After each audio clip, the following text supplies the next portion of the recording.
Hi, and welcome to Misha and Dianne Watch Santa Barbara, Week 6. Hello.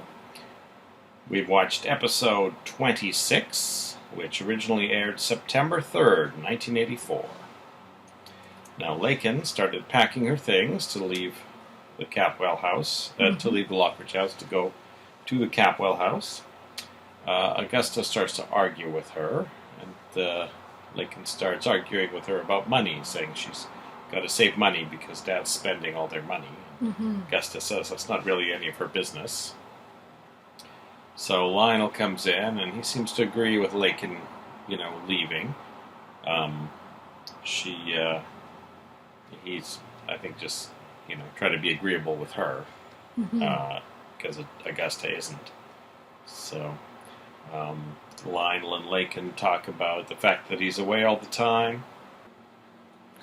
It was interesting to me that Lincoln seems to be packing a larger suitcase than the one she had to go to Los Angeles. So it made me think maybe she was planning to be away actually more than one night.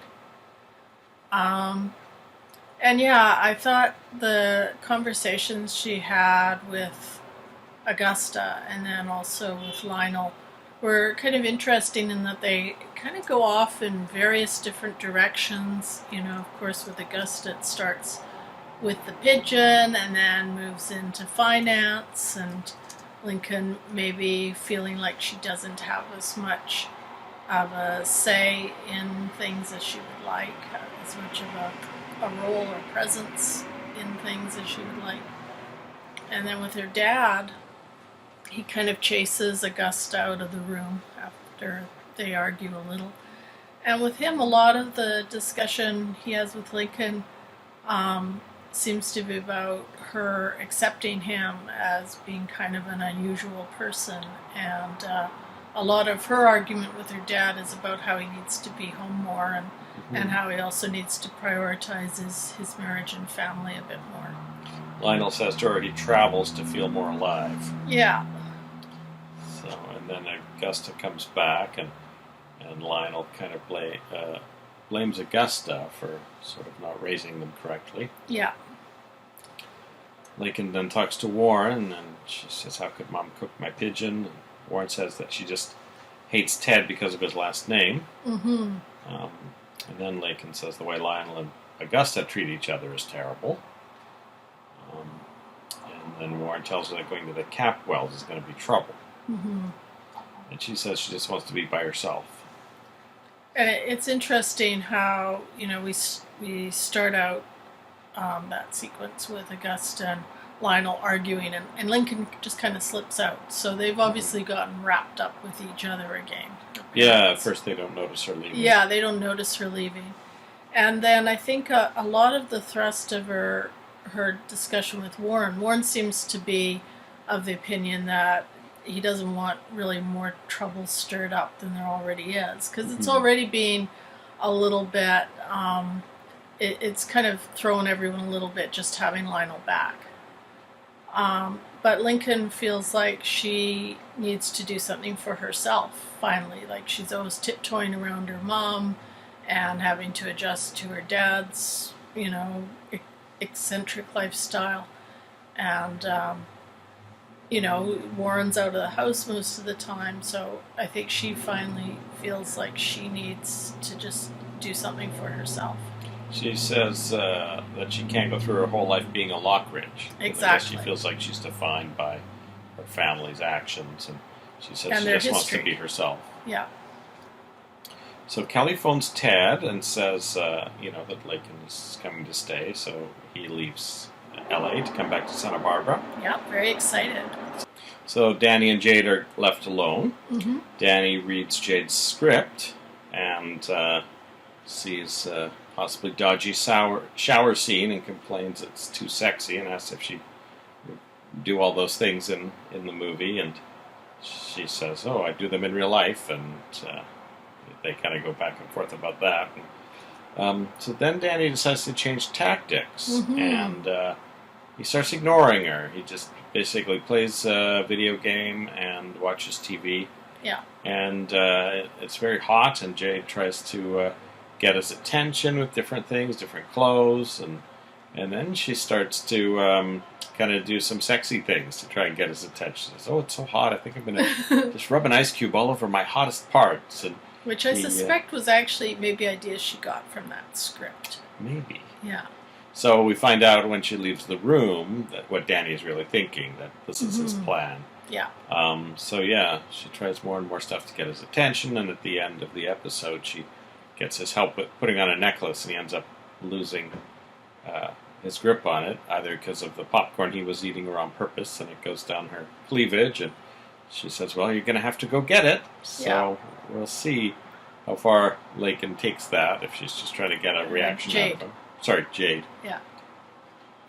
So, So Danny's maybe finally getting some action with Jade. Yeah. This new approach seems to be working. Yeah. We'll see how that progresses. Yeah. Back in Santa Barbara, Mason urges Peter once again to get the information about where the Lockridges store their deeds. Yeah. Kelly reveals that Lakin is coming over, and Mason doesn't like that at all. No. Kelly wants Mason to talk to CC, and Mason says, "Well, I'm totally against it, so I'm not going to help you with that." Yeah. So Kelly tells Mason that Ted is in love with Lakin. That's part of the explanation as to why she might be coming over, which surprises Mason. Yeah. Mason wonders why Lionel is back. And then he asks Kelly to grill Lakin on why is Lionel back. And at one point Mason says, "I don't think I could think of two worse parents if I tried." And I think in this part of the scene too, Mason is maybe got in the back of his mind that if Peter's not going to give him useful information, maybe even Lincoln might have something to offer in terms of this beachfront property. It'd be interesting. Yeah. Him trying to quiz her on like maybe on things with a little preamble. Yeah. Ted phones to say he's on his way. So back at the Lockridge house, Lionel wants Augusta to go to the Capwells to apologize to Lakin. Yeah. And ends up spanking Augusta and then kissing her, and she doesn't seem to have. This seems to be sort of the way things go. Yeah. But she's kind of annoyed with him, and then Lionel says, "Well, if you're not going to go over there, I'll phone them and tell them that you want to apologize." Yeah. So Lionel calls Mason and basically blurts out, "I'm coming over there to get my daughter." Yeah. And then Mason does a 180 from his actual feelings. Yeah. He says, "Oh, she prefers our house." Yeah. So Lionel says she's only a minor, so what she prefers is a fleeting interest to me. Augusta grabs the phone, thinking it's Cece on the line, and says, "Your son is dating Lakin." Yeah. And Mason says, "It's not my son, and I'm not interested in his sex life." Yeah. So then Lionel says, "Well, I'm coming to get her." And Mason says, "I wouldn't advise that." No. And then Lionel wonders if Cece will be there. He says that he hasn't had a face-to-face with Cece Capwell in over a decade. So this just sets us up beautifully for the next episode, because now we have to see what Lionel and Cece are going to make of each other, and especially in this very strange situation. As you said, Mason does this 180. At first, he's quite snotty about it, and he really doesn't want Lincoln in the house. But then, as soon as Lionel wants her back, I think Mason suddenly sees that it might be a little bit of an advantage to have Lincoln there. Plus, I think he's just trying to needle. He's got his back up a little bit. Yeah. Yeah, I think he's done that before a little bit with Peter, where he said something negative just specifically to get at Peter. So. Yeah, I think that's partly his style, but I also think because he's a lawyer, I think he's always looking for a strategy as well, and I think he's willing to change strategy in the most sort of opportunistic way possible, depending on what the changes are to the situation. Maybe he assumes Lionel's coming over anyway, but if he starts off on a negative foot, he'll have a reason to argue with him when he comes over, rather than just handing Lakin over Yeah. in the hopes that maybe Lionel will let some information slip during an argument, something like It'll that. also give him more of a measure of him as well, because we don't necessarily know how well Mason knows Lionel. Mm-hmm. I mean, Lionel's been away for a long time. They haven't been on, the two families are not really on speaking terms. Because the Lockridges, I think Minx wasn't even sure that was Ted Capwell the first time she saw him. Yeah. So they hadn't really seen each other. Now, it's interesting, if Lionel says he hasn't had a face-to-face with Cece in over a decade, then the Lockridges definitely weren't invited to Channing's party 5 years ago. No, I wouldn't think so. Although, sound like it. The way he said face-to-face, maybe he was sneaking down the corridors, murdering Channing, and only saw Cece from behind. Well, and he said he hadn't. It doesn't mean that Augusta might have been over there at some point while Lionel was off on one of his trips. So we don't know what kind of relations Lionel might not even have been in town during Channing's party. Yeah. So maybe Augusta was still at that party. Yeah, it's still possible. Probably Minx wasn't. Or if she was there, maybe she wasn't invited. Yeah. So, now Joe's hiding in Dominic's trunk, and Dominic gives up very easily on waiting for Joe, because almost as soon as Joe's in the trunk, Dominic leaves, which is odd, because we've seen Dominic previously wait for hours, But maybe Dominic arrived very late to the appointment. Yeah. In the hopes that Joe would be there, and when he wasn't, he almost immediately left, which I guess means Joe just made it into the trunk in time. Yeah.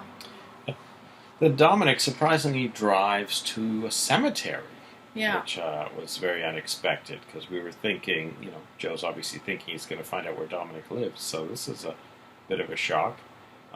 Joe skulks around in the cemetery, spies on Dominic, and Dominic lights a cigarette, and the light from the match lights up his face. Yeah, we get a good look at him. And Joe recognizes him.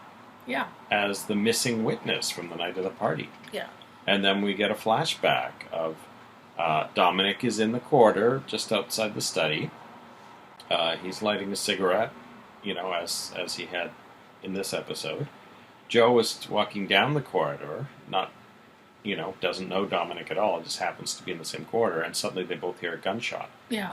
And they both burst into the study, and there's Channing dead on the ground. Joe goes to him, picks up the gun for whatever reason. Not a good idea. And starts to check Channing's chest or neck or something. Dominic says, "Oh, is he alive?" And Joe says, "Not sure, call an ambulance." So Dominic leaves. And while still holding the gun, Kelly walks in. Yeah. Sees Joe over the gun, which we've seen sort of a still photo of. Yeah. Of Kelly's memories of that. And, she thinks, obviously, that Joe's killed Channing. And then we come back to the present. Dominic leaves the cemetery. And after the car is gone, Joe looks at the grave that Dominic was hanging around. And it's Channing's grave. Mm-hmm. And it says 1961 to 1979. So this helps us a bit with narrowing down Channing's age. He was 18 in 1979 when he was killed. So. And a couple things with this, of course. Now that we've gotten quite a good look at Dominic's face, obviously this blows a couple of my theories out of the water. It wasn't Kelly, and it wasn't Rosa. I still think Dominic is quite likely a woman, because that does look like a lot of makeup and beard. I think the beard kind of looked glistening, like the glue underneath was reflecting. Yeah. So I definitely, would say it looks like a fake beard. Yeah, and I do think it's someone we haven't met yet. I didn't recognize what I could see of the face. The face didn't look like anyone in the cast. Yeah. So I think Dominic is maybe a new character who's, maybe we've heard some reference to or not. I still think it's someone who is connected in some way with the Capwells. Just the fact that they were there as a witness. They know enough about the Capwells to be at a party in 1979. Mm-hmm. They must have been invited. Yeah, but whether they were invited as Dominic or whether they were invited as someone else changed into a Dominic outfit, or whether they weren't invited at all, but knew the party was happening and knew how to get in. Wandered in. Yeah, that we Well, don't they know. do know the Capitol House. We know that. Yeah, yeah. But I think a good next step for Joe is to try and look at the guest list. Yeah. Which, I don't know where he's going to get that. But either that or just confront Dominic directly and say, I know you're my witness. And then, skip that whole thing of looking at the guest list and saying, just tell me, who you are. Yeah.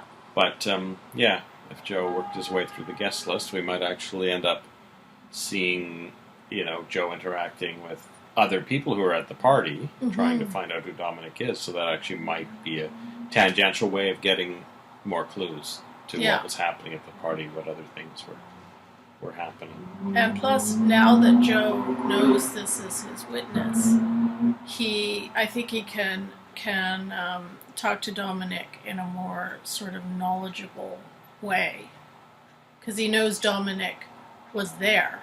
He knows Dominic saw certain things. So I think that'll help too. Mm-hmm. I think Joe probably will. Well, we never know what Joe's going to do, but I suspect Joe will say, I know you're my witness, and just see how Dominic responds to that. Yeah. Because he can research who was at the party, a week later if Dominic doesn't give him an answer. And, why would Dominic keep hiding it now that Joe says he recognizes it, Yeah. So, and why was Dominic in the hallway at the party? Was he in the study previously with Channing? Had they had some interaction? So that is it for the first episode of week 6. And I must say that I really always look forward to the Dominic scenes, even though they're kind of samey. Whenever they come on, I'm always excited that some little piece of information might come out. Yeah, little bit by little bit. And sometimes it's stuff that is, written into the conversation with Joe. Sometimes it's just you're sitting there trying to notice stuff, like where Dominic goes, and kind of, what features you can see of Dominic that might give you a clue as to who he is, and sometimes all the little things. And I was just doing a quick count from my memory of how many different secrets are still to be revealed related to Channing, and I'd come up with almost 15 secrets. Wow. Basically, almost one secret per person that is yet to be revealed. There's involving half the cast. Minx has a secret, Lionel has a secret, Lindsay Smith has a secret. We haven't even met that character. I don't know who that is. Contessa Armonti. I don't know who that is. Marcello Armonti. Santana has another secret.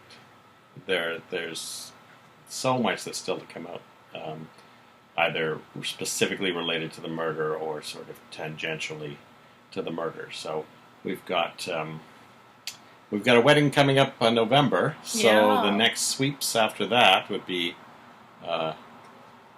February, and the next sweeps after that would be May. So I think the good bet is that we'll find out who the killer is in May, because that is the main sweeps of the year. So we've got 6, 7, 8 more months of secrets still slowly being revealed. So. And it's interesting when you think about it. If Channing's only 18 years old, that's a pretty young age to have that many secrets. Yeah, that's true. A lot of these things revolve around Channing. So. All right, we will see you again after we watch episode 27 of Santa Barbara. See you then. Welcome back. We've watched episode 27 of Santa Barbara. Just finished it.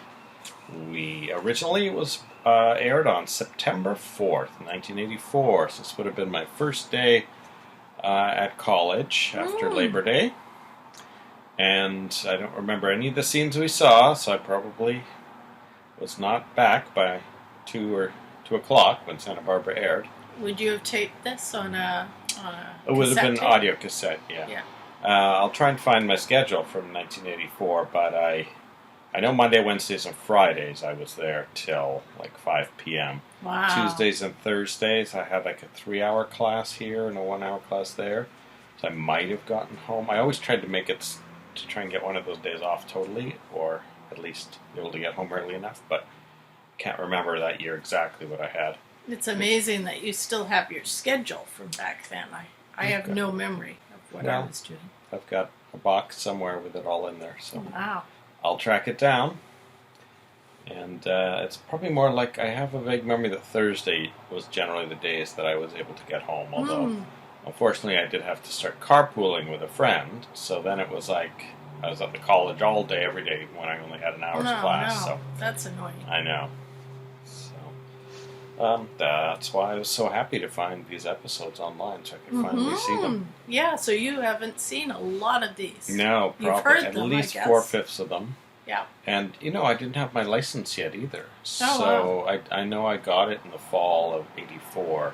So possibly I was reliant on the carpool at first anyway. So I couldn't even say, oh, today I'm going on my own. So. Wow. So yeah, I would have seen the Labor Day one from yesterday, though I don't remember any of that. So today, Danny was on the verge of fishing a necklace out of Jade's cleavage, but he resisted that and decided to continue with his stance of not showing interest in her. And he talked about perhaps joining the priesthood or just being celibate so he can focus on his work like many great artists. So we actually got a lot of sort of awkward flirting between Danny and Jade throughout this episode. Danny was sort of trying different strategies, and Jade was sort of trying different strategies. He was rubbing a cold can of pop against her Yeah. forehead and then rubbing it on his neck. Then she came out in her pajamas at one point and tried to make a sandwich in a sultry way. And then he finally, I guess, decides maybe she really wants him. So he says, oh, let's go into the bedroom. And she ends up pouring a vase of water on his head. So he's realized he still has to wait for her to come around. So then she jumps onto the couch and says she needs to watch Arsenic and Old Lace. And she takes the whole couch, so they fight over the couch, and he said, well, then we'll watch what I want if you're taking the whole couch. And by the end of it, somehow she's lying on top of him on the couch. So Yeah, they end up in a compromising position. Whether anything comes of it or not, we don't know yet. No, they were just wrestling around, so she might get off, and this might go on for a few more months. Yeah. So Lionel Lockridge arrives at the Capwell home. Oh, the awaited He first reunion. runs into Philip. Mm-hmm. He has a very bizarre, possibly foreign-looking hat on. Maybe Yeah. this was the closest thing the prop department could find to what they thought a Balinese hat might look like. I don't know. It was sort of like a fedora, but not quite. And very tall. He plops it on Philip's head, much to Philip's annoyance. And Cece arrives, and Lionel tells him how much older than him he looks. Mm-hmm. Also teases him about the large number of employees he has. He says, aren't you able to open your own doors? They're sort of circling each other like lions or something. So Cece says he's got nothing against Lakin. And then Lionel mentions that she's named after a loch in Scotland. They both agree that the relationship shouldn't develop between Ted and Lakin. And Lionel says he can get him some Balinese tea to help with the lines in his face, because he uses them himself. He says, with me all the wear and tear is internal, you need a little tuck. So he says, this herb is even good for hangovers. So Cece says, well, you must use it by the barrelful. Yeah. So they have what I'm assuming is a long time dislike for each other. Yeah. Assuming they're the same age, I guess they were at school together, much the same way Lakin and Tad are at school together. Yeah, they definitely seem to have a long history with each other that perhaps goes beyond being neighbors and business competitors. Yeah, it was interesting to see that back and forth for a good part of the episode. Mm-hmm. Back in Kelly's room, Lake and Kelly talk about Tad. Mm-hmm. And Mason realizes that with Lakin and Lionel both there, and Mink's probably asleep, And Warren living on his own. This might be a good idea, a good time for Peter to go over there and find out from Augusta where they hide all their important papers. Yeah. So Peter goes over there, and Augusta needs champagne, and she doesn't seem annoyed that he's there because she's annoyed by the whole other thing instead. Yeah, she's kind of preoccupied with that, yeah. And he starts by saying, oh, it's so dangerous with a criminal like Joe Perkins here. Don't you think, aren't you worried about your valuables? Mm-hmm. And that's how he gets her to talk about where they keep the valuables. He said, what about your deeds and your papers? Yeah. But Augusta's response is that why would Joe steal some papers? They don't have any physical value. So anyway, Peter feels he's gotten what he needs, goes back to Mason and says the papers are definitely in the house somewhere. Yeah.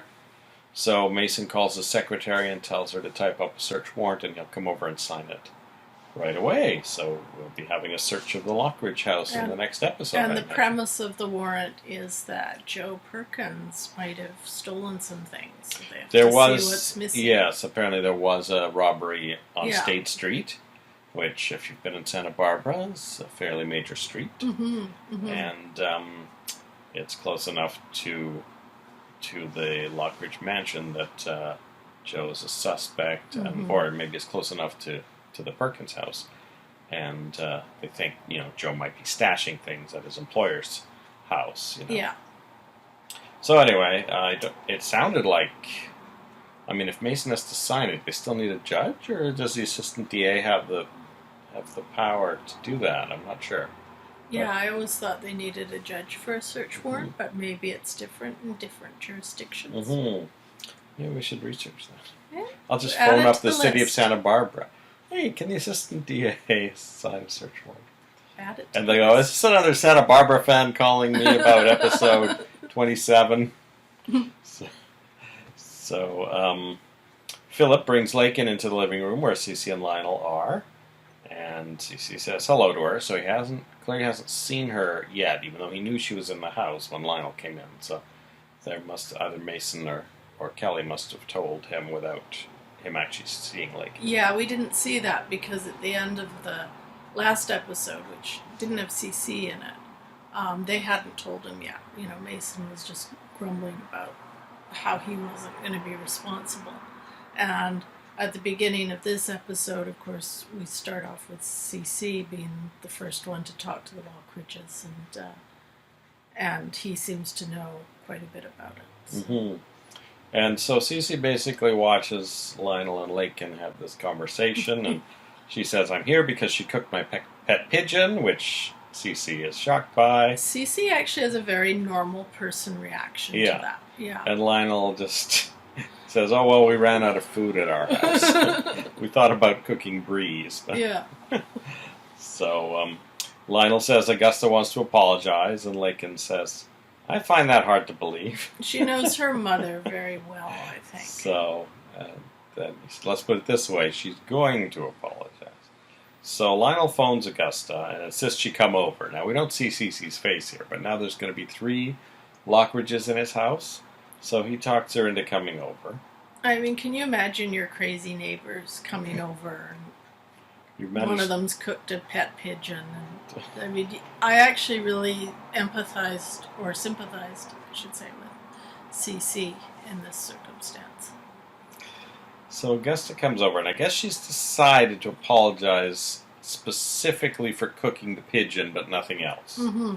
So, and Lakin agrees to go home with them. Not very happily, though. No. Just, I think I kind of took it as she was agreeing just to keep the peace, and there they were and talking about cooking pigeons. But Ted bursts in. Yeah. And he gets the story summarized rather quickly, and he says, "No, forget it. She's not going anywhere. This is not, it's unreasonable that she should be in this environment, and we want to be together, and I'm going to go pack my stuff, and we're going to go away together somewhere tonight." Yeah. So now Cece and the Lockridges are very unhappy about that. It's very much, this little segment anyway is very much kind of Romeo and Juliet, Capulet versus Montague sort of situation. I wonder if Capwell and Capulet have they're very roots. similar. I can't imagine that Jerome Dobson came up with those names by accident. So. Well, it is an old story, Romeo and Juliet. Joe runs into his house very excited. He says, "Mom, I found my witness." And she's very happy for him, and then Joe reveals that it's the mysterious informant, so Marissa's like, "Well, that's weird. Why didn't he come forward 5 years ago, I thought Joe was kind of jumping the gun at this a little bit, because it is exciting that he found his silent witness, but, how is he going to translate that necessarily into getting his name cleared? So Mom goes upstairs to phone Dad and tell him the good news, which gives Joe the opportunity to retrieve a gun he's hidden under a side table. That's not a good sign. So another thing you're not supposed to do when you're on parole. Yeah. Well, he's had a gun before, though, right? But I guess that's where he hides it. So then we see him at the warehouse, and he comes in, and he checks his gun, but he's actually not aware that Dominic's hiding behind some boxes and sees that he has a gun. Dominic's already got his gun out. I think Dominic thinks there might have been something suspicious the other night with Joe not showing up, right? Because when Joe phoned, he said, "You're going to show up this time, right?"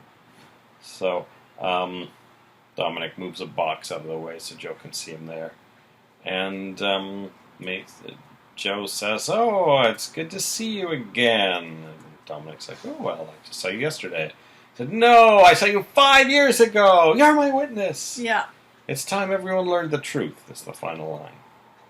So that's the cliffhanger. That's the cliffhanger. And so I think tomorrow we will either find out, why Dominic ran, or Dominic will run away and it'll be dragged out for another day. So yeah, both of them have guns on each other, so it could be another one of those things where they both end up not speaking but just running. Yeah, or sort of waving their guns at each other. And I kind of feel like it won't necessarily resolve in a way that gives us many more answers, but it might lead to something, to the next meeting, maybe giving us a little bit more. And maybe we've got another flashback coming up. Yeah, Maybe we will see a little more of Dominic's side of it. But it's nice that every couple of weeks we're getting another scene from the night of the murder. Yeah. So it's all sort of getting pieced together a little bit. No, I don't know if they'll piece them all together in the end when they're all revealed, or if there'll be too many recasts, they'll have to reshoot them all anyway. So we'll see. Maybe I should cut together all the pieces and make my own. And we did. We did get to hear Peebo Bryson again. That's right. While Joe was driving to the warehouse, finally have a name for that meeting place. It's the warehouse. Peebo Bryson came on the radio, and then they cut to Kelly in her room on her bed, and she was listening to the same station. So that was nice. Yeah. So I'm wondering if we'll see Kelly intervene at all tomorrow with the whole conflict going on between the Lockridges and the Capwells downstairs, because she told Peter at one point, after Peter had come back from his little mission with Augusta, that she wanted to stay around in case there was a problem with Lincoln. So, that's right. Peter had wanted to go for a drive because it was a nice night, but she wanted to stay. So she might make an appearance too, and maybe intervene on Ted and Lincoln's behalf. Maybe. Yeah, I can't imagine where they would stay. If Warren's got his own place, I suppose that's an option. Although I don't know if he'll want Ted Capwell in this. Yeah, he's not really sympathetic to the Capwells, and he was trying to get Lincoln to stay last episode, so I don't know. Warren seems like the kind of guy who probably has company every night, so... Yeah, he does. And is this the first time Ted and Cece have had a conversation since the military school conversation? I think so, because I think Ted... It's been in L.A. Ted obviously had to convince Cece. I remember they had the conversation about him going to Los Angeles, and Ted was sort of pleasantly surprised when Cece told him that was a sign of real initiative, that he was ready to go and pursue this. So they've had 3 conversations since the show came on. But Mason and Kelly have had 3 also. Yeah, and we've certainly never seen this combination of characters before with Cece, Ted, Lincoln, Lionel, and Augusta. Yeah, I mean, what was the first Capwell-Lockridge interaction? Probably Mason and Augusta, and then we saw Kelly and Augusta briefly. But I don't think Cece's come in contact with any of them. Ted and Lincoln, obviously. When did we see Mason and Augusta? I don't know. Didn't he? Oh no, I guess he told Peter that he had someone following. Yeah, I don't think we've seen maybe Mason and Augusta haven't had a scene together. Yeah, I mean, we got a sense in this episode that Mason was around. At one point, we saw him kind of looking out the door as if he's looking at Cece and Lionel having their meeting. But we don't actually see him in the same room. That's true. I think he may have sent Peter there every single time to tell Augusta to fire Joe. Yeah, maybe he's never actually gone over there himself. That's interesting. I wonder why he wouldn't, because he has no problem walking into Peter's place to needle him, or the Perkins house, or Santana's place. Maybe he's really just scared of the Capwells. Maybe, or the Lockridges. Maybe he's scared of Minx. I don't know. But I don't think we've actually seen Mason with any of the Lockridges, have we? Until today. Yesterday when Lincoln came in, he and Peter were in the lobby, in the atrium. Yeah. Briefly, yeah. Well, that's interesting. Yeah, some new combinations. And no Santana or Cruz this episode. No. And, no Rosa and Ruben. Although several staff members. We saw a maid again, which might be the one we saw yesterday. Then there's a guy whose job it is just to carry a basket of flowers around the atrium. Yeah. So that's like a different gardener. Maybe he just goes around and updates the flowers, the fresh flowers in the various vases. As Lionel smelled some of them when he came in. So. Well, I haven't noticed this with the Capwell house, but with the Lockridge house. There is one scene you can see out the window when they're at a certain point in the living room. They sort of have these French windows, and it looks out over what appears to be an enormous courtyard and gardens and that. So that gives a sense of how large these houses are, and certainly I think the Capwell house would be probably much larger than the Lockridge house. I think one of the things that Minx and now Lionel has sort of taunted the Capwells about is how ostentatious they are with their money. And the Lockridge mansion, although I think they said their grounds were quite large a few weeks ago, the mansion itself is clearly not, that big a deal. I mean, it's like,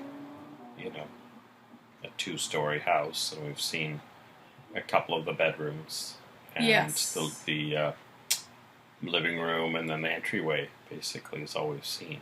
Yeah. And just from the exterior, it doesn't look that massive. Whereas we know the Capwells also have such vast territory that, remember, Santana was basically lost for 2 episodes. They had to cover the whole thing with a helicopter back and forth to try to find her. So obviously the Capwells own a lot of property beyond what is probably a very large house and grounds. So there is some adjacency with the Lockridge estate, as we know from when Kelly was horseback riding. And we did see from when Joe was trimming the hedges or at the pool that there is quite a large grounds on the Lockridge estate too. So Well, that's about it for this episode, I think. That's it, yeah. We will take a break, watch episode 28, and we will be back. We'll be back. See you. Bye-bye. Hi, we're back. Hello. We've watched episode 28 of Santa Barbara. Yes. Ted and Lakin are packing in Ted's room. Well, Ted's packing. Mm-hmm. And they come downstairs, and Cece and Lionel and Augusta try and convince them again to stay. As with everyone else who hears the story, Ted is mortified to hear that Augusta cooked The Lincoln's pigeon. Yeah. So, Mason, who's inserted himself into things, says that Lakin is taking advantage of Ted. Lionel takes the opportunity to say Cece doesn't begin to understand his children. Yes. And I'm thinking he's doing that purposely because Mason's standing there. I think he must know there's some tension. Yeah. It's because the way he worded things. I don't know, maybe Mason and Lionel will end up with some kind of alliance, even though Mason is trying to take his land away. Lionel says to Mason, "For a fellow as tall as you sure stand in your father's shadow." Yeah, he seems to sense, maybe this is from knowing them for all these years as well. Mm-hmm. He seems to sense that Mason has a few issues with his father and his place in the family. I mean, I could even just imagine the Lockridges around the table at breakfast in the 60s, opening the paper to see, oh, look, they named their second son Channing. I wonder how the older one's gonna take that, And of course, Channing, even though he was only 18 when he died, had already started to rack up some awards. I think he was a polo champion. Mm-hmm. He already had a lot of prospects. The golden boy. Yeah. Cece counters with, Lionel brings misfortune on his whole family. So, anyway, Ted and Lakin come down and can't be convinced by them, so they end up leaving. They try to sleep in the car, because Ted says, well, we're not going to go to the Capwell Hotel. No. The car is cold and uncomfortable, Yeah. so they reluctantly realize they're going to have to go to a motel, with all of the implications that has. They find quite a scummy one and check in as Mr. and Mrs. Steven Spielberg, which Ted thinks is clever because no one knows what a director looks like. And he asks the manager if there isn't a better room available. He says, well, you should go to the No-Tell Motel. They might have room. And Ted says, well, we already tried them. They're full up. So they have to stay in this quite unpleasant room. But they do make the best of it. At least the sheets are clean, says Ted, when he pulls them back so Lakin gets into bed in her robe.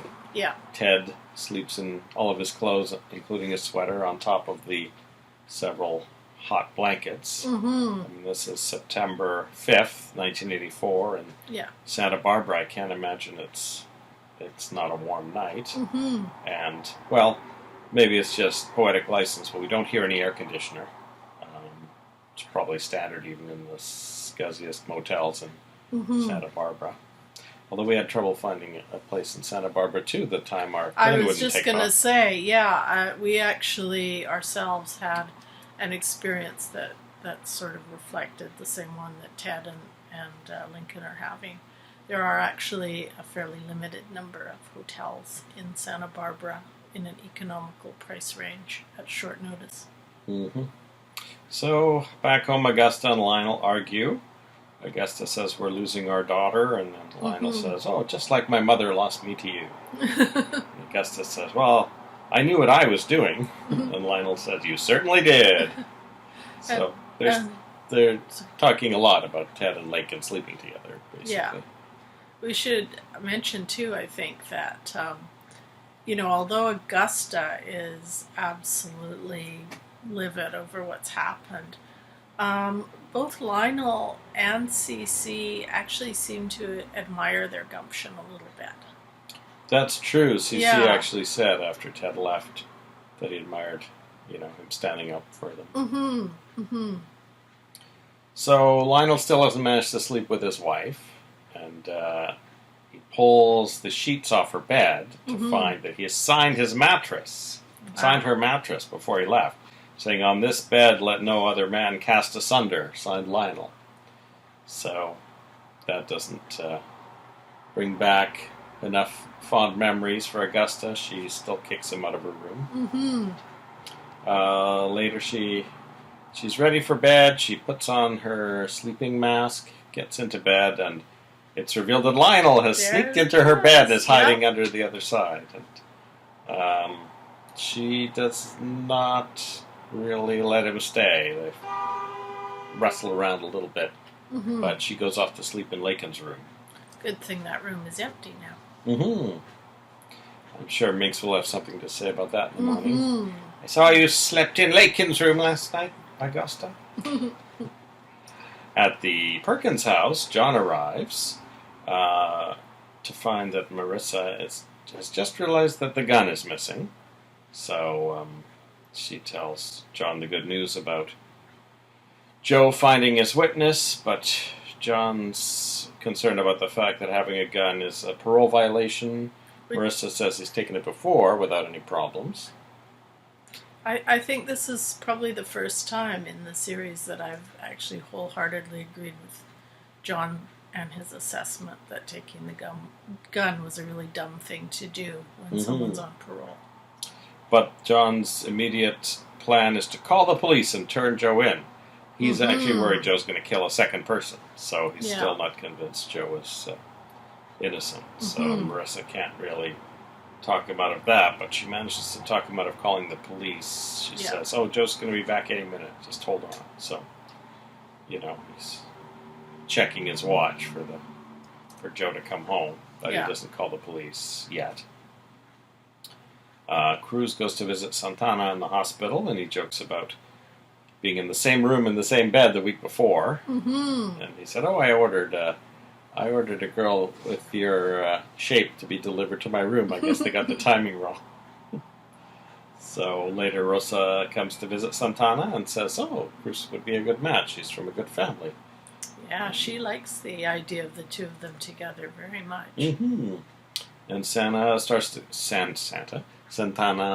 to quiz her mom about Sophia. She says, "Oh, I remember she had blonde hair, and she was always so tan. She used to play tennis. How did they meet?" Rosa said she wasn't sure, but a few months after Cece divorced Pamela, they got married, that it was a whirlwind romance. Santana mentions she was always dressed so perfectly. "What was her perfume?" she asked innocently, and Rosa, without probably thinking ahead, says La Vie. But Cece had it imported from France. And then Santana says, "Did she have a nickname for Cece?" At this point, Rosa realizes, she's going to try and use all that to get Cece, and says, it's one thing to win a man's confidence, but you're doing something else. You want to manipulate Cece.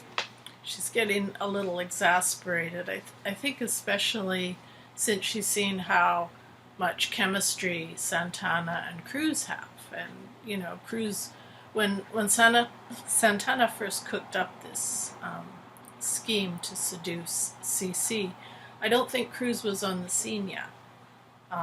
No. But now that he is, and they're obviously connecting, you can see that that's very much the direction Rosa wishes Santana would go with things, rather than continuing with her idea of winning over CC.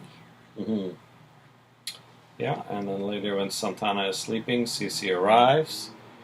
She wakes up and says that she's at peace, knowing Cece is taking care of her son. She says she's getting up tomorrow and can get back to decorating the hotel. Cece says Mason and Peter are handling it, but she says she doesn't trust their taste, and maybe Cece should personally work with her on the patterns, and Cece agrees. Yeah, a little more time for the two of them together. Then Cruz arrives with a bottle of champagne and starts pouring it while Cece hasn't vacated the room yet.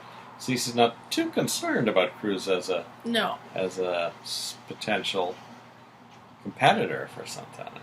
No. It's like not even the way he's acting. It's like he doesn't even notice it. Well, I think CC really admires Cruz and his gumption and the fact that he, had saved his oil rig, and he's kind of a man's man, the kind of person who just gets in and does what he needs to do. But he is still CC's employee. I mean, he's not. CC wouldn't see him as being at his level, in a social strata kind of way. So if it comes, I don't think CC would even really consider him a rival. Interesting. That's my take on it. See if CC Maybe that'll reacts change. At all, yeah. That might change. But right now, I don't think Cruz is really even on his radar as a potential rival. Now, when CC leaves, Cruz says, "Oh, he seems quite taken with you." Yeah. And Santana blows it off. She said, "Oh, he's concerned. That's all. You're just imagining things." And then Cruz says that when he was 16, his parents used to tell him to stay away from Santana. So tempting, so touchable, as he said. He says he was kind of unhappy when she stopped hanging around him. But then now, she said, "Now I know why." Yeah. Because Joe told me about the letter from Channing. Were you lovers? He doesn't mince words, really, does he? No. And she says, "Did Joe set you up to this?" And he says, No. I just, he told me and I want to know. And she says, "I love Channing and I've never been the same since. I'll never find anyone else." Yeah. And then Cruz asks what happened to the little girl who took his breath away. He says, "It's been 5 years. That's a long time to be saving yourself for a dead man. You've got a live one right here." Then Kelly arrives at the hospital with the good news for Cruz that Joe might be innocent. So, I'm, thinking the whole time something could go wrong. Back at the warehouse, Joe pulls a gun on Dominic, insists on knowing why he didn't come forward 5 years ago, and Dominic said that he's a fugitive, and he couldn't let anyone see him. So Joe asks Dominic, "Why were you visiting Channing's grave?" And Dominic talks about how the whole thing caused him so much grief for the whole last 5 years. Not Channing being killed, not being able to testify because he's a fugitive. Joe also wants to know how Dominic knows so much about the Capwells, and Dominic says, "Research." Joe demands his wallet to try and find out who he is. I don't know if he ever gets it. Yeah. And then, "Why were you at the Capwell house 5 years ago?" Dominic says, "I was a friend." And Joe says, "Of Channing's?" And that's not really answered. Joe asks, "Why were you in the corridor?" Dominic says, "I was looking for the study to use the phone." So Dominic, doesn't appear to know exactly where the study is. Then we get a flashback, quite similar to the last one, maybe the exact same one. And then Joe uses a payphone to call the police. And the police have orders to redirect anything to do with Joe Perkins directly to Mason. Yeah. So Mason gets the phone call from Joe, and Joe says, I found my witness, come to this address right away." And I guess Mason's thinks it's reasonable because he sends people over. He's not entirely surprised, maybe. I don't know, maybe he had some idea that Joe was innocent. And he was very quick to act. And even Kelly hears Joe's voice on the phone as she walks by, and he says immediately to Kelly that Joe, has found his witness and that he might be innocent, which kind of freaks Kelly out. She's like a zombie for a few minutes. Yeah, she seems really surprised. She goes to her room, contemplates, the different things that have happened while listening to their song, or at least it's playing in the ether. Then she goes running out and nearly gets run over by Peter. She won't tell him why she's all messed up, and finally, he said, "Oh, let's go for a drive." And she says, No. And then she finally tells him that Joe might be innocent. Which isn't necessarily what Peter wanted to hear. No. No, although, previously he had told Augusta he didn't think he had anything to worry about anymore. So, I don't know. I mean, if that's the only reason sometimes Kelly's not interested in Joe anymore, then that's a problem. So, back at the warehouse, Dominic and Joe hear the sirens. Dominic reaches for, I don't know if it was an axe or a pipe against the wall, but Joe kicks it out of the way and basically says, they'll be here any second. So that was the ending. So Yeah. could Dominic finally be unmasked in the next episode? So anyway, I mean, that's why Kelly was able to say to Cruz, when she came in at the last moment, that Joe might be innocent. And so she and Cruz, at least in that moment, have reached a little bit of an understanding. We'll see how it goes. I actually suspect this may not go quite as well for Joe as he's expecting it to. Because if Dominic gets away in the last few minutes before the police come, there's going to be Joe there with a bunch of police and a gun while he's on parole. Yeah. And so he could be, obviously the gun is going to be a problem. He could also be charged with some sort of mischief or something for calling the police when there's no evidence of a Dominic there. So I think that could be a problem for Joe. Also, remember, Dominic has a gun as well, usually. So that may not be great for Joe either. Yeah. So I think they're all being a little premature in this being, sort of, that's it, we've got this witness. Yeah, every other interaction with Dominic where Joe's tried to pull a fast one, he's failed, so... Yeah. Now, maybe even at that, the one thing it does is maybe starts to get Kelly thinking about the fact that he actually might be innocent. So he might be making some first steps to getting her back on his side. Now, if Joe ends up getting arrested, probably Mason will come to interrogate him. The one thing Joe does have is Dominic's license plate number. So that's right. It's possible Mason could follow that up and actually find something that corroborates at least something of Joe's story. Yeah, it's possible. Although, again, we don't know quite what measures Dominic has taken to conceal their identity as well. Now, you had another theory about who Dominic might be. I think during the middle of the show, you may have said it. Oh, yeah. When we were watching, I just sort of threw out that maybe it was Sophia, just thinking that Sophia was an actress, and whoever is being Dominic in this moment, I think it's very definitely acting. So that was just a thought I had. Again, I mean, you have to have some kind of connection with the Capwells because Dominic seems to know so much about them. I don't buy Dominic's claim that he did research any more than Joe did.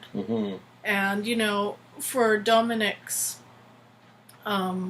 for Dominic's sequence of events that he recites to Joe about going out upstairs and looking for the phone and that on the night that Channing died, we really only have Dominic's word for that. We don't know what he actually did. All we know is that he happened to be standing in the hallway around the time Joe came along. We actually have no idea why he was there or what his connection really is with the Capwells. Although, I think we do know that Dominic was in the hallway when they both heard the gunshots. So I think that means that Dominic can't be the killer. So I think that we did learn that from the flashback. That's true. We did learn that. So that's one thing. We did see a lot of very well lit pictures of Dominic's face during the 1979 flashbacks. Yeah. So we don't have any pictures of Sophia to compare to. No, we don't. I know they mentioned Eden is the spitting image of Sophia. So if they do end up someday putting up a picture of Sophia somewhere, they're probably waiting till they cast Eden so that they don't, that's right. show a picture of someone who doesn't look anything like Eden. So we may see a picture of Sophia at some point, and then we can compare that with Dominic. So, that again, I guess, really gets back to the first theory I had, was that it was someone we haven't officially met yet, who is part of the Capwell family or is in some way associated with them. Mm-hmm. Well, it's moving along achingly slowly every time we see Dominic. It barely inches forward, but I always look forward to the scene. So hopefully, this is one advance. Joe knows for sure now that that's his witness. So, yeah. And then maybe the license plate could be followed up and we'll find something else. So hopefully we'll get a little more out of the Dominic or something even in future. Connection with that apartment building or whatever. Yeah. Yeah. So I'm excited to see the next one. Yeah. We'll be back after we watch episode 29 of Santa Barbara. Back. Yep. Bye-bye. Bye. Hello, welcome back. Hello. We've just watched episode 29 of Santa Barbara, which aired originally on the 6th of September, 1984. So it's school is starting, I think, in the real world, but in Santa Barbara it hasn't quite started yet. So Joe has his gun trained on Dominic. He says the police will be there any minute, and suddenly he's hit in the back of the head with a wrench. Wow. So Dominic has an accomplice. So the accomplice takes Joe's gun. Joe was unconscious for a while. As he wakes up, there's a police officer standing over him. And Mason comes down the stairs and thinks Joe made up the whole thing. Joe says, look at this bump on my head. He says, well, whoever hit you, doesn't necessarily have an alibi they could provide for you. So it's unrelated. So he decides not to arrest Joe, which is lucky, I think. Yeah, the police say that the door's been wrenched open. It's not necessarily Joe did it, so Joe could have wandered in. It's not like there's any evidence of him breaking a lock and forcing his way onto the property. The other officer said the warehouse is empty and there's nothing worth value in it. So, yeah. Really, I think Mason could have made a case against Joe, but he chose not to. So this is kind of interesting now that we've suddenly got an accomplice on the scene. And my thoughts were it could be one of sort of two ways. One could be this person is an accomplice of Dominic's, so they know Dominic, they've been working with Dominic. The other is that it's someone else who somehow has learned about the situation with Joe at the warehouse and intervenes. At any rate, I thought it was interesting they took Joe's gun as well, so Joe can't be implicated on that for breaking his pardon or his parole. Yeah, so it's good that they took the gun. Yeah.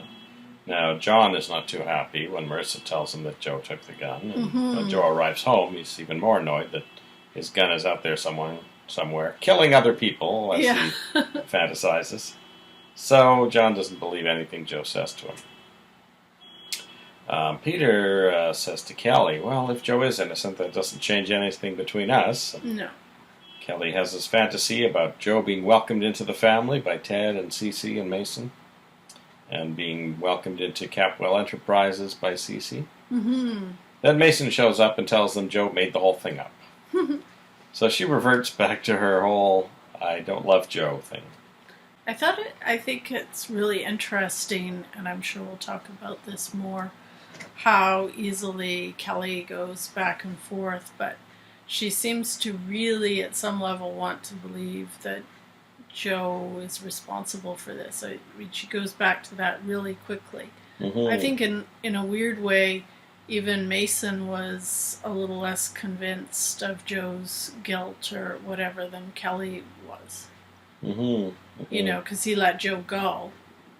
Whereas Kelly, it just seems like she will grab at anything that will implicate Joe. And the only explanation I can think is that somewhere at a deep down level, perhaps she feels that the person responsible for Channing's death was someone even closer than Joe. Mm. That's just a thought I have.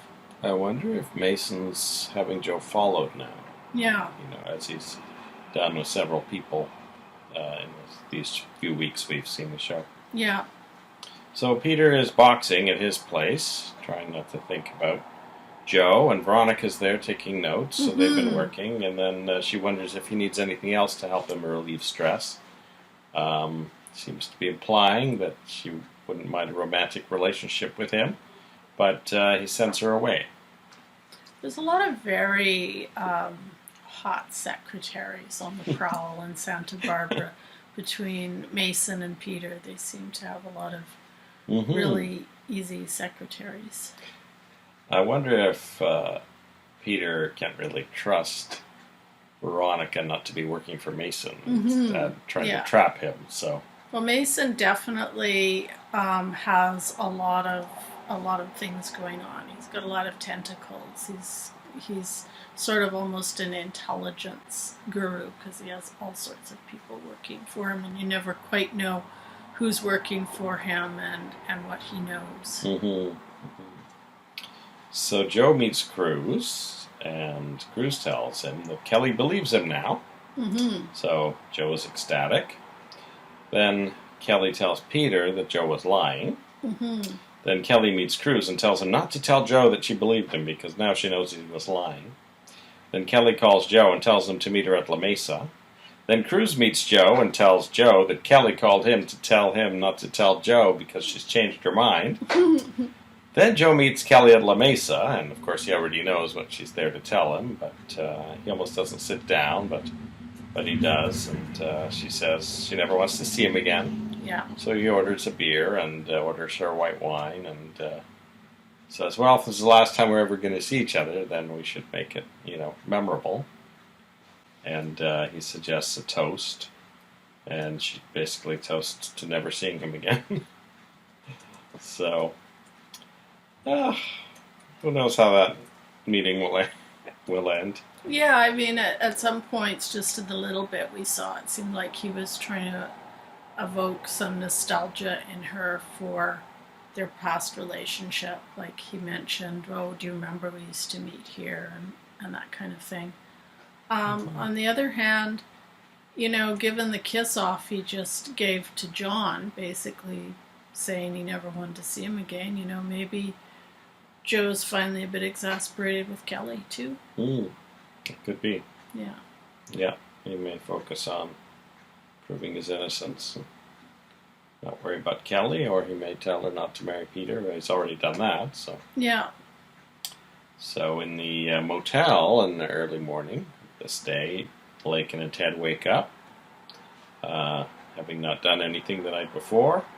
She basically says she's not ready to have sex, but... not that it's not necessarily not going to happen with him. And then later when they get to LA, she pretty much tells Jade the same thing. She says some people wait till they're married, and I'm not saying I'm going to wait that long. I'm just not ready. So. Yeah. And then someone does mention that they'll... Ted does say before they go to LA that this is their last chance to party because school is starting soon. So... yeah, so obviously time is moving a little bit slower on the show than it is in real life. But depending how long it drags, I mean, yeah. Some schools may start a week later. Who knows? Yeah. Maybe Lyman Prep lets you come in the second week of September. So Augusta wakes up in the morning, back in her own bed. So she's obviously Lionel had vacated her bed at some point, and she'd switched back to her own bed. But there's Lionel with a whole bunch of stuff in her room. Yeah. Candles lit and things bubbling, and he's making a love potion.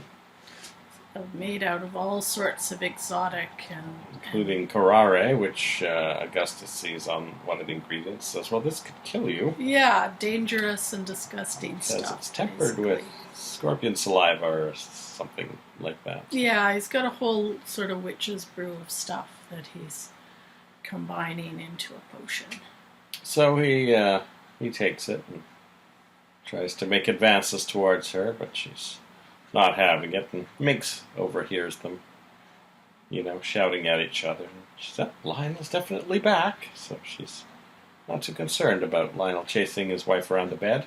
No, we can sort of hear them squealing and thumping, and apparently this is life as normal in that household.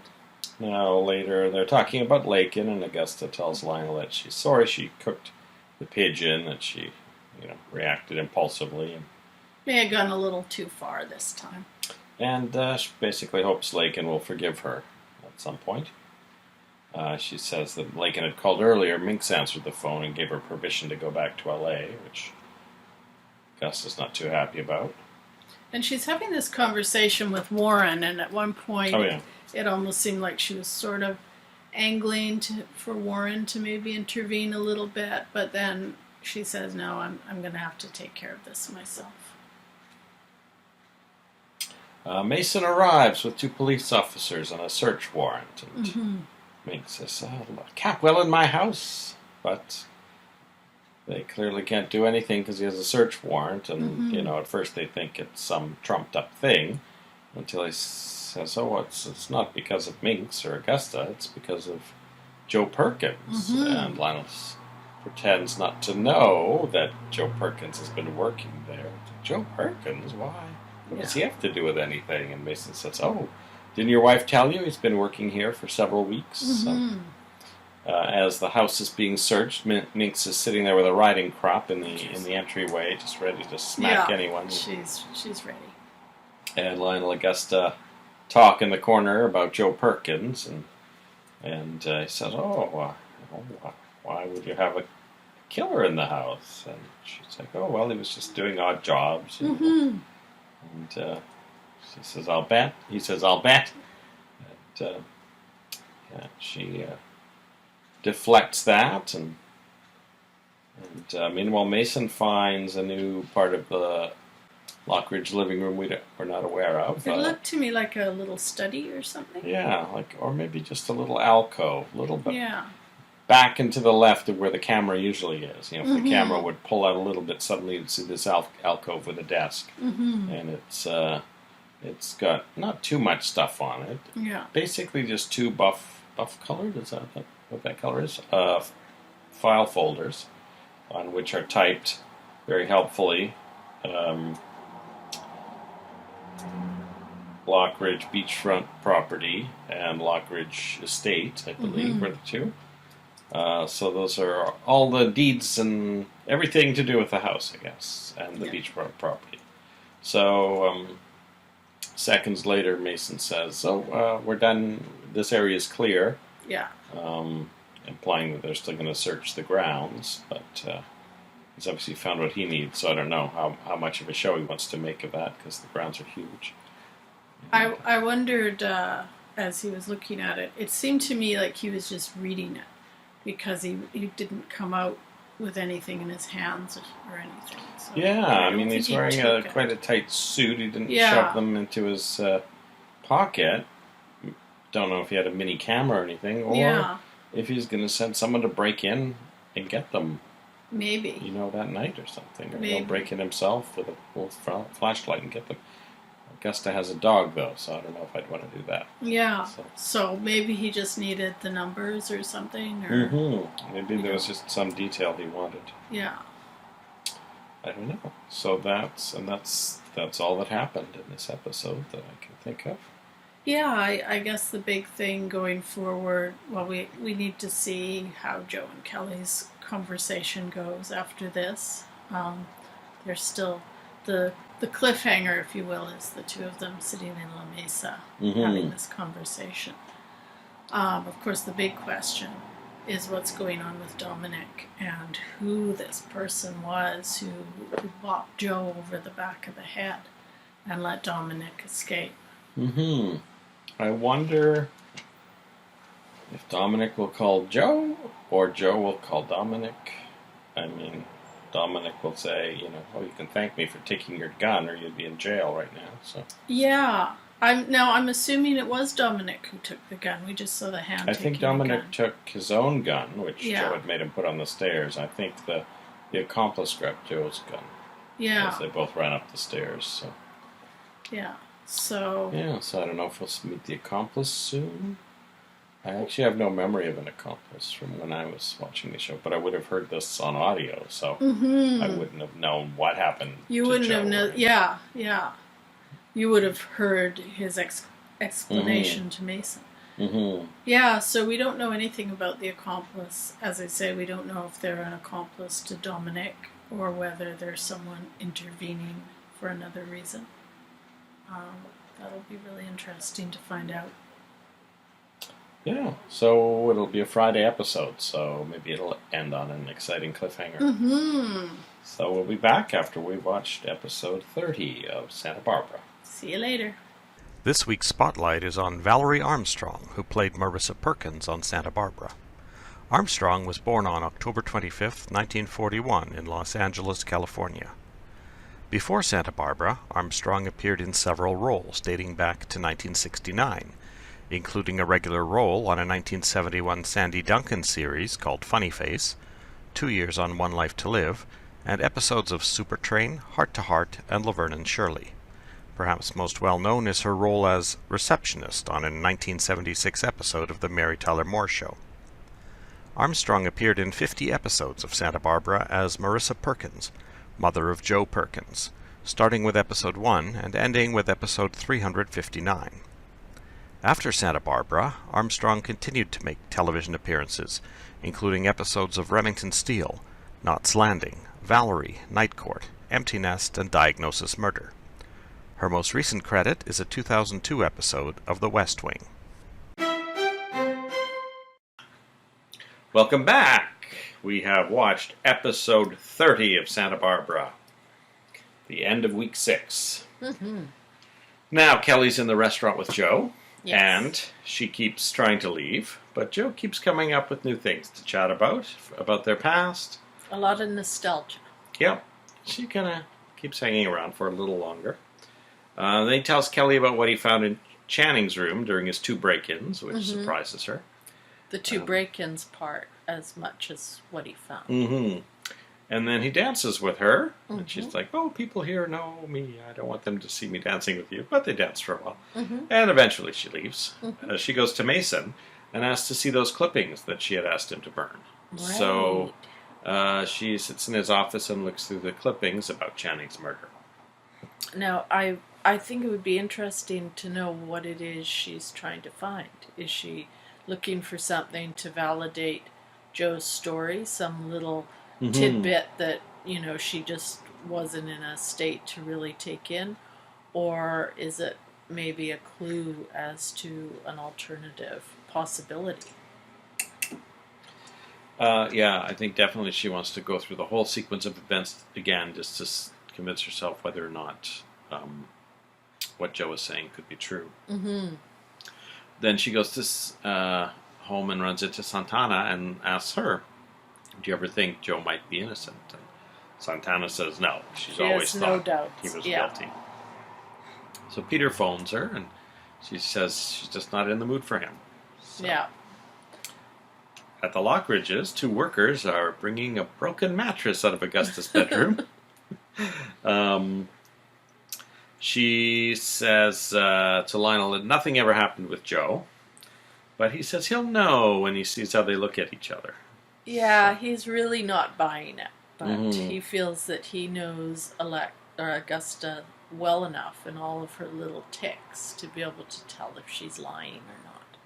So Joe arrives to ask for his pay. It seems like she just paid him recently, but it's been a week, I guess. Lionel spends the time looking between them to see. And then says, Joe, I got a job for you, and brings her up to Augusta's bedroom to show him the broken bed that he was instrumental in breaking. So Joe plays it really cool, but knows when it's time to cut and run, and he says, I'm going to have to terminate my employment here. And leaves. So Lionel says he was sort of cheated out of his retribution.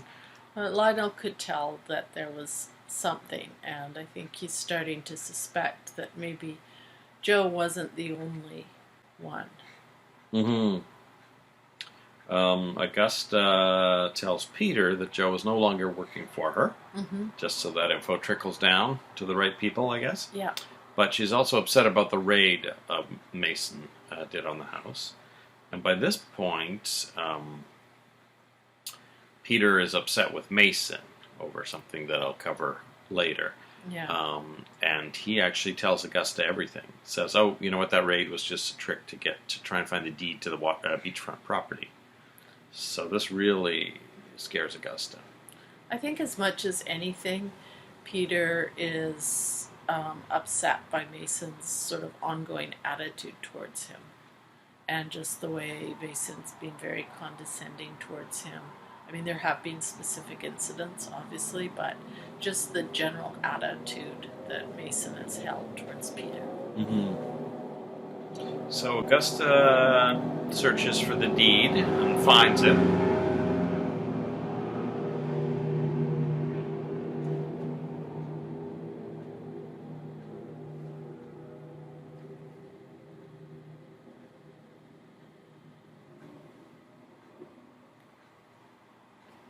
So Augusta searches the house for the deed and finds it.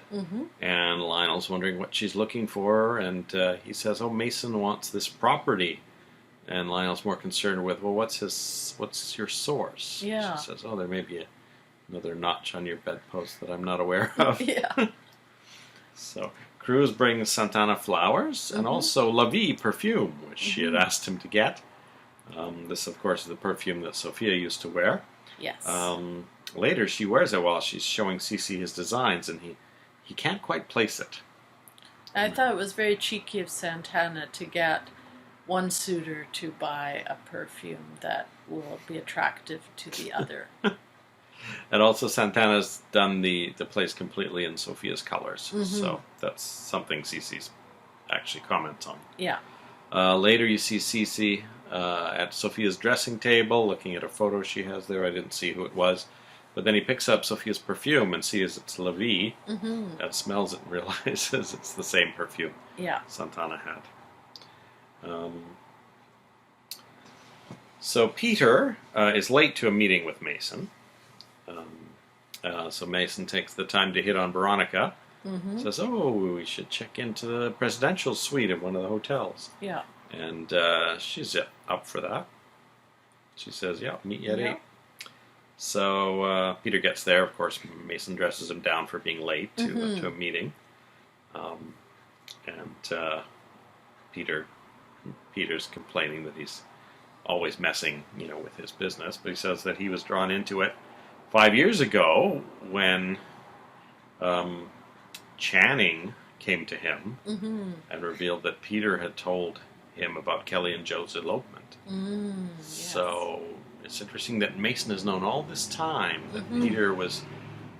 He said, "You committed the act that led to my brother's murder." So he's been sitting on this for 5 years.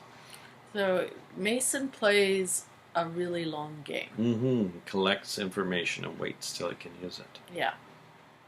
So he tells Peter, "Oh, by the way, I need you to get me the presidential suite." And Peter figures out it's for him and Veronica. But he says, "Oh, I'm not." He tells them that the ambassador to Norway or something is To Luxembourg. to Luxembourg is already booked in there. Yeah. And Mason said, "Oh, that suite's not supposed to be booked for anyone unless I or my dad approves it. So he's just an ambassador. Move him somewhere." Yeah. So Peter calls, I guess, head of maintenance or whatever, or whoever it is, and says, "We need to move the ambassador." Says, "Oh, I already moved him. We can't use that room at all. There was a leak upstairs, and half the ceiling and one of the walls needs replacing." It occurred to me, actually, before we know that detail, that there's the leak and everything, that Mason, by forcing Peter to do this, not only gets the suite and not only pulls rank on Peter, but he's also going to be embarrassing Peter to someone who is actually an important guest. Oh, So that's he's a good undermining point. Peter in that because way, Peter will have professionally to say, as well. to renege on his Yeah. promise of that suite. Yeah. So, yeah, so Peter, of course, the first thing comes to mind when you think, oh, this hotel room needs some work done is, how can we install a two-way mirror? Yeah, as one does. So he says, what's on the other side of that wall that needs replacing? A linen closet? Okay, we put a two-way mirror in there. We can use the linen closet to spy on the people in the room. And this guy clearly has been used to getting weird orders from Capwell Hotel management. Yeah. He's like, all right, I'll get right on that, sir. I'll put in the two-way mirror and move the linen to a different closet so you can use it to spy on people in that suite. And it really, I mean, apart from that, the fact that this head employee is just completely non-shocked by the whole idea, it was really interesting to me how quickly Peter came up with that idea.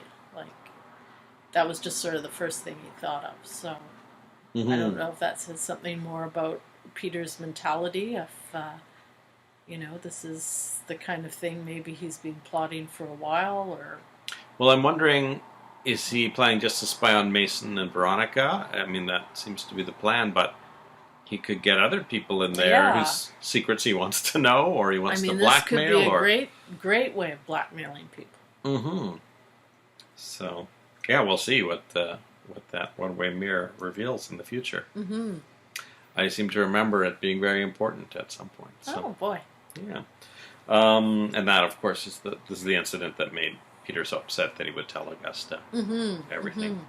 So Mason is seen phoning someone, we don't know who, and saying he's found a loophole in the Lockridge deed, and that the whole thing was not completed correctly, and the property might even end up on the auction block.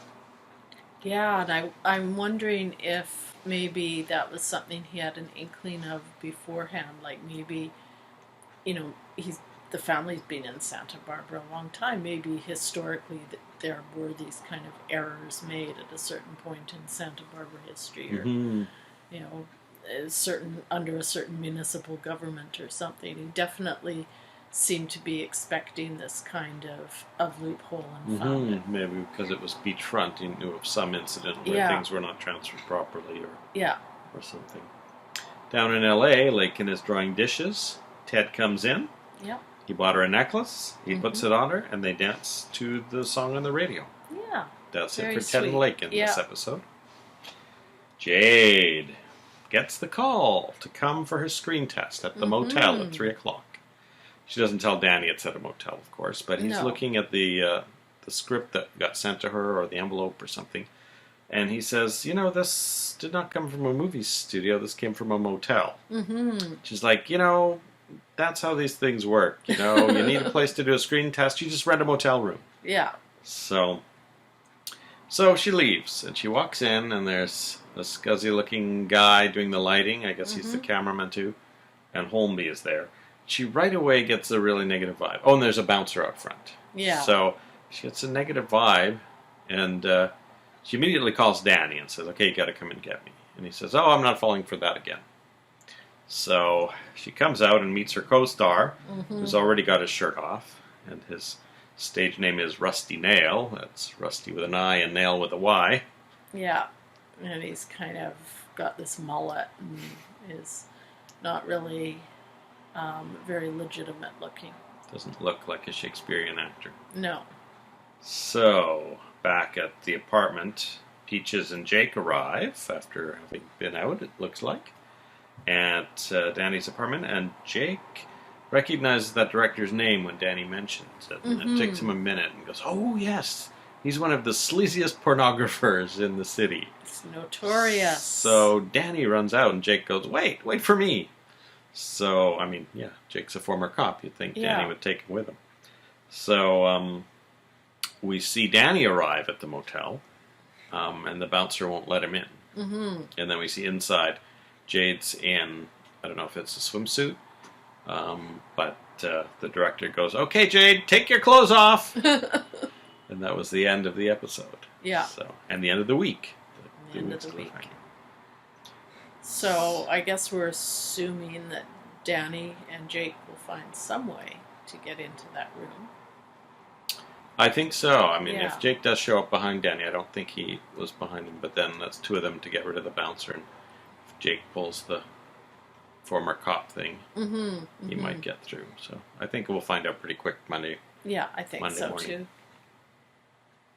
And anything else you wanted to discuss this week before we move Um, on? I'm just really interested to see how the whole situation with the deed plays out. What exactly the loophole is, like if it's something that Lionel will be able to identify right away. Now that they're at least they have a heads up. Yeah. Or if it's got more serious implications.